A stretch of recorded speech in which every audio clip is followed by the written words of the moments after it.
Welcome to episode 2 of Debasement Dad. This is episode 2 in the silver debasement category. We have a couple different categories that we do, and I will get to all of them eventually. Silver just keeps making headlines, so we gotta keep recording silver stuff.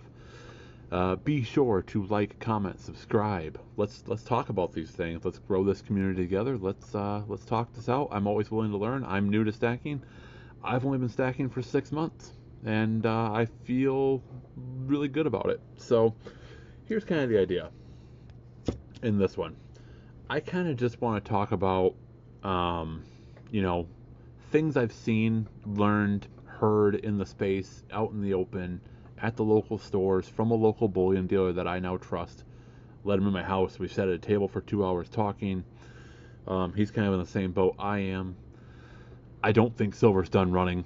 All-time high of $67 today here in the U.S. per ounce. It barely tapped that on AppMex for a while on the app.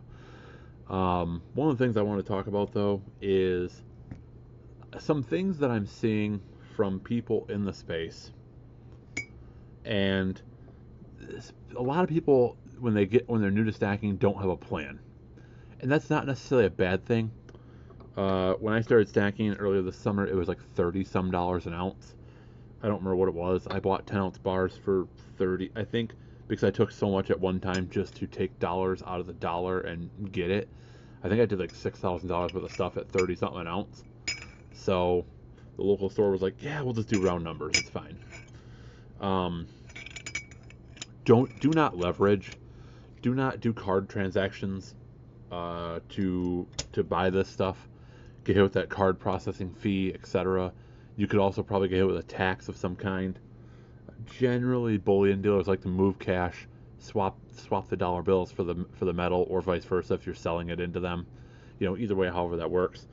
But the idea here is, I am simply going over some advice here that I have gathered.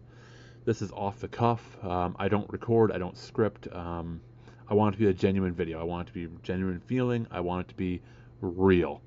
So this is about as real as it gets. I walked in one day, silver was $60 an ounce. I saw this Bitcoin 1 ounce round here, 999. It had a sticker on it for $55, so I bought it. Did I want this generic round for, just because? No, not really, but did I save $5 that day off the spot price versus what they sold to me for? Absolutely. So one of the biggest mistakes I see early/young stackers doing is buying the premium chase. They will buy the Coca-Cola 1 ounce, silver bottle bar, and they'll buy, this, and they'll buy that, and the one premium coin I would suggest buying. And this is not financial advice. I can barely put pants on in the morning, so I'm not a financial advisor. Do not dump your life savings into silver because some random guy on the internet told you to. That is not an efficient way to do this. Like I said, I'm taking spare dollars that don't cover bills and going into assets with spare dollars, not dollars that are crucial or that are part of my wife's retirement account. We are not dumping the retirement account. I don't want two market accounts in the event the market collapses. I don't want that. Because when the market collapses, the rich don't like to lose money intentionally, and I think if the stock market were to collapse, they would go into something alternate like Bitcoin, or they would go into something alternate like some kind of crypto, or they would go into hard and precious metals. And if I'm already here waiting for that bump, then I'm doing pretty good. So let's stack some eagles while we're talking, just for fun. So eagles, we like eagles around here. I was buying any kind of eagle I could get my hands on. Painted ones, not painted ones, tarnished ones. So I was just trying to get the eagles to get the eagles. Any eagle that you see in here that was colored or that is tarnished, I was able to get for under spot that day. So that was helpful and beneficial to the overall price of the stack. Let's throw some bars in there just for fun too. Some hand poured bars. This will be fun. The Ital Preziosi from Italy. Some hand poured 10-ounce bars here. But the idea behind this is I'm learning that there needs to be a strategy, and you don't throw a whole bunch of money at it. Have some kind of exit strategy in the back of your mind. You know, are you gonna liquidate some of your stuff at $100 an ounce? Are you going to move it at 120 an ounce? What is the game plan here? I'm holding long term because silver's in a deficit. It's in an industrial use deficit versus what's being mined and what the refineries can put out. So, at least all the data is pointing to that, which is why the countries are starting to hoard it, which is why you're seeing silver start to make a run.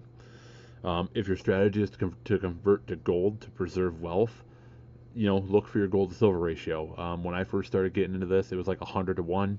It's under 70 to 1 right now. It might even be lower than that now. So I haven't looked at it today. Um, the biggest thing that I've learned is when I go to a local dealer, don't do card transactions, don't get hit for that fee, don't stick them with that fee. Do straight cash. You can generally take $1 or 2 per ounce off the top if you're buying a larger quantity. I think I bought 10 ounce bars one day for $6,000 when it was 60 an ounce. And instead of taking the premium at like 62, 63 an ounce, whatever it was, they dropped me down to 60 straight just to get the deal done for $6,000 cash. So I saved $300 that day on something I was already committed to buying. So examples like that are things that I've learned to, uh, that I've learned to do. My local bullion dealer, he's not a shop, he doesn't have overhead, so he's able to cut me some deals. Just today, Eagles are $75 an eagle on AppMax, and the current spot price for silver hit $67, new all-time high. That's a beautiful thing. And I was able to get the Eagles for 64 an eagle, and I picked up 7 of them, I think. 7 for me, and my mom's now a stacker officially as of today, and she got 2 stacks or 2 Eagles. So the biggest thing for me, try and find a deal that works for the dealer and works for you. If it's a win-win for both, you can continue to create deals like that in the future. Sorry, that dealer hunter one is actually painted on the one side, but it is an eagle. So that is the biggest thing. Biggest piece of advice I can give you is try to find a deal that works for you, works for the dealer, and so some buffaloes just for fun. So yeah. Stack long, stack hard, and I'm looking forward to the comments on this video, so I can also learn. I'm not a know-it-all. I'm not a financial advisor. I like I said, I can barely put pants on in the morning. But yeah, let me know what your thoughts are in the comments, and subscribe to this video. We can continue building this, and the other asset classes that I diversified dollars into are coming in the future. So let's continue doing this thing, guys. Like, comment, subscribe, and we will grow together. Take care, guys.